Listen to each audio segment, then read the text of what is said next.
Shalom, berakar dalam firman hari yang ke-340. Kita akan membaca dari kitab Galatia pasal 1-3. Mari kita berdoa. Terpujilah Engkau ya Tuhan, sekarang sampai selama-lamanya, atas kebesaran kasih karunia-Mu dan kebenaran firman Tuhan yang selalu kami terima tiap-tiap hari. Terima kasih Tuhan, kami bersyukur atas anugerah-Mu di dalam nama Tuhan Yesus. Amin. Pasal 1. Dari Paulus seorang rasul bukan karena manusia, juga bukan oleh seorang manusia, melainkan oleh Yesus Kristus dan Allah Bapa yang telah membangkitkan dia dari antara orang mati, dan dari semua saudara yang ada bersama-sama dengan aku kepada jemaat-jemaat di Galatia. Kasih karunia menyertai kamu dan damai sejahtera dari Allah Bapa kita dan dari Tuhan Yesus Kristus yang telah menyerahkan dirinya karena dosa-dosa kita untuk melepaskan kita dari dunia jahat yang sekarang ini menurut kehendak Allah dan Bapa kita. Baginya lah kemuliaan selama-lamanya. Amin. Aku heran bahwa kamu begitu lekas berbalik daripada Dia yang oleh kasih karunia Kristus telah memanggil kamu dan mengikuti suatu Injil lain yang sebenarnya bukan Injil. Hanya ada orang yang mengacaukan kamu dan yang bermaksud untuk memutarbalikan Injil Kristus. Tetapi sekalipun kami atau seorang malaikat dari surga yang memberitakan kepada kamu suatu Injil yang berbeda dengan Injil yang telah kami beritakan kepadamu, terkutuklah dia. Seperti yang telah kami katakan dahulu, sekarang kukatakan sekali lagi, jikalau ada orang yang memberitakan kepadamu suatu Injil yang berbeda dengan apa yang telah kamu terima, terkutuklah dia. Jadi bagaimana sekarang? Adakah ku cari kesukaan manusia atau kesukaan Allah? Adakah ku coba berkenan kepada manusia? Sekiranya aku masih mau mencoba berkenan kepada manusia, maka aku bukanlah hamba Kristus. Sebab aku menegaskan kepadamu, saudara-saudaraku, bahwa Injil yang kuberitakan itu bukanlah Injil manusia, karena aku bukan menerimanya dari manusia, dan bukan manusia yang mengajarkannya kepadaku, tetapi aku menerimanya oleh penyataan Yesus Kristus. Sebab kamu telah mendengar tentang hidupku dahulu dalam agama Yahudi, tanpa batas aku menganiaya jemaat Allah dan berusaha membinasakannya. Dan di dalam agama Yahudi aku jauh lebih maju dari banyak teman yang sebaya dengan aku di antara bangsaku, sebagai orang yang sangat rajin memelihara adat istiadat nenek moyangku. Tapi waktu Ia yang telah memilih aku sejak kandungan ibuku dan memanggil aku oleh kasih karunia-Nya, berkenan menyatakan anaknya di dalam aku, supaya aku memberitakan Dia di antara bangsa-bangsa bukan Yahudi. Maka sesaat pun aku tidak minta pertimbangan kepada manusia. Juga aku tidak pergi ke Yerusalem mendapatkan mereka yang telah menjadi rasul sebelum aku. Tetapi aku berangkat ke tanah Arab dan dari situ kembali lagi ke Damsyik. Lalu 3 tahun kemudian aku pergi ke Yerusalem untuk mengunjungi Kefas dan aku menumpang 15 hari di rumahnya. Tetapi aku tidak melihat seorang pun dari rasul-rasul lain kecuali Yakobus saudara Tuhan Yesus. Di hadapan Allah aku tegaskan, apa yang kutuliskan kepadamu ini benar, aku tidak berdusta. Kemudian aku pergi ke daerah-daerah Syria dan Kilikia, tetapi rupaku tetap tidak dikenal oleh jemaat-jemaat Kristus di Yudea. Mereka hanya mendengar bahwa Ia yang dahulu menganiaya mereka, sekarang memberitakan iman yang pernah hendak dibinasakannya, dan mereka memuliakan Allah karena aku. Pasal 2. Kemudian setelah lewat 14 tahun, aku pergi pula ke Yerusalem dengan Barnabas dan Titus pun kubawa juga. Aku pergi berdasarkan suatu penyataan, dan kepada mereka kubentangkan Injil yang kuberitakan di antara bangsa-bangsa bukan Yahudi, dalam percakapan tersendiri kepada mereka yang terpandang, supaya jangan dengan percuma aku berusaha atau telah berusaha. Tetapi kendati pun Titus yang bersama-sama dengan aku adalah seorang Yunani, namun ia tidak dipaksa untuk menyunatkan dirinya. Memang ada desakan dari saudara-saudara palsu yang menyusup masuk, yaitu mereka yang menyelundup ke dalam untuk menghadang kebebasan kita yang kita miliki di dalam Kristus Yesus, supaya dengan jalan itu mereka dapat memperhambakan kita. Tetapi sesaat pun kami tidak mau mundur dan tunduk kepada mereka, agar kebenaran Injil dapat tinggal tetap pada kamu. Dan mengenai mereka yang dianggap terpandang itu, bagaimana kedudukan mereka dahulu, itu tidak penting bagiku. Sebab Allah tidak memandang muka. Bagaimanapun juga, mereka yang terpandang itu tidak memaksakan sesuatu yang lain kepadaku. Tetapi sebaliknya, setelah mereka melihat bahwa kepada aku telah dipercayakan pemberitaan Injil untuk orang-orang tak bersunat, sama seperti kepada Petrus untuk orang-orang bersunat, karena ia yang telah memberikan kekuatan kepada Petrus untuk menjadi rasul bagi orang-orang bersunat, ia juga yang telah memberikan kekuatan kepadaku untuk orang-orang yang tidak bersunat.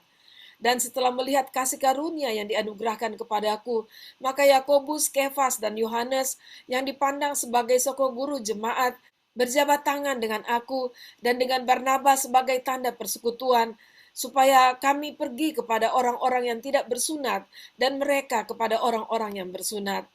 Hanya kami harus tetap mengingat orang-orang miskin, dan memang itulah yang sungguh-sungguh kusahakan melakukannya. Tetapi waktu Kefas datang ke Antioquia, aku berterang-terang merentangnya sebab ia salah. Karena sebelum beberapa orang dari kalangan Yakobus datang, ia makan sehidangan dengan saudara-saudara yang tidak bersunat.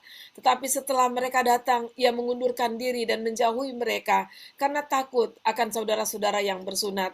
Dan orang-orang Yahudi yang lain pun turut berlaku munafik dengan dia, sehingga Barnabas sendiri turut terseret oleh kemunafikan mereka.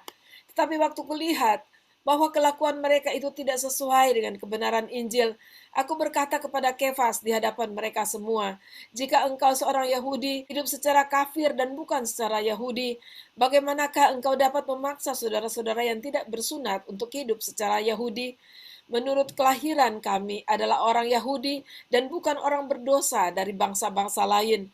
Kamu tahu bahwa tidak seorang pun yang dibenarkan oleh karena melakukan hukum Taurat, tetapi hanya oleh karena iman dalam Kristus Yesus.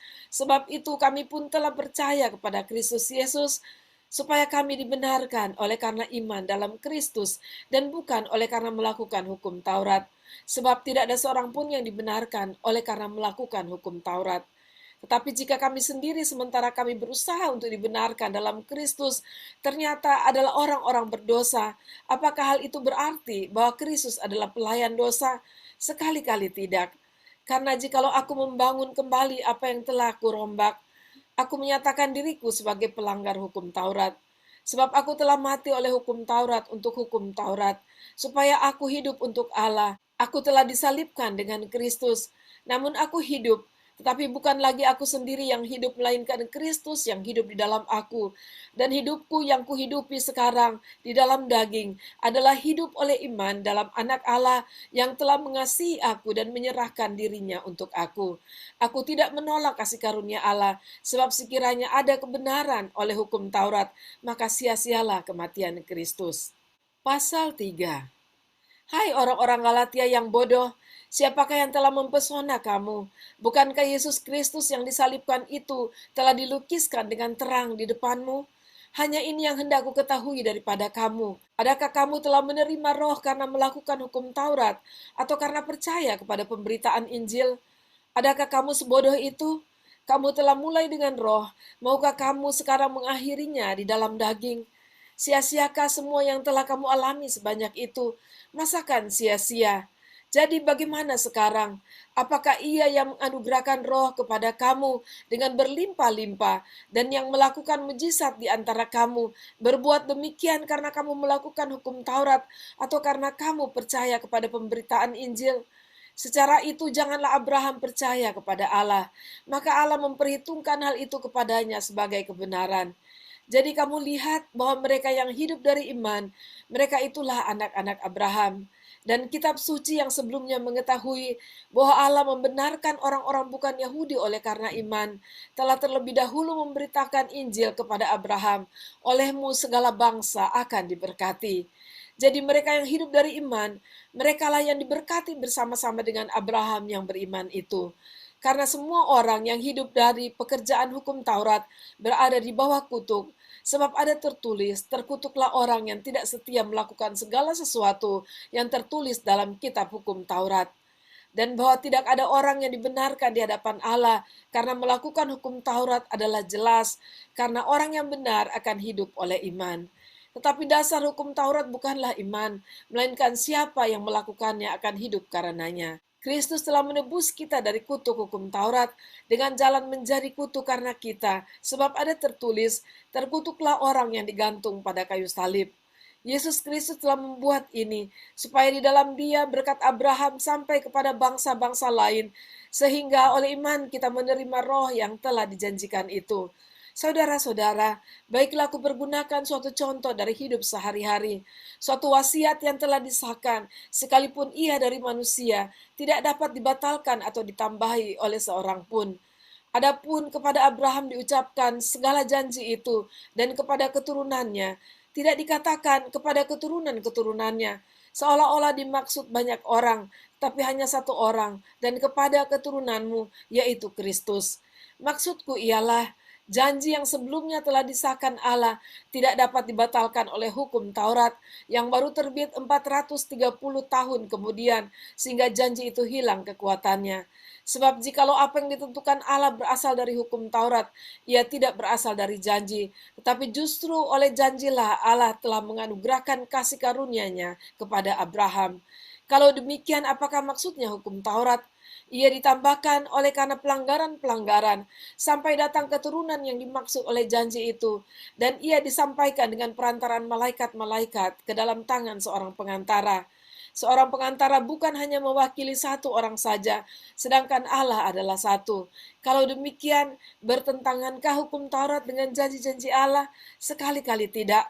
Sebab andai kata hukum Taurat diberikan sebagai sesuatu yang dapat menghidupkan, maka memang kebenaran berasal dari hukum Taurat.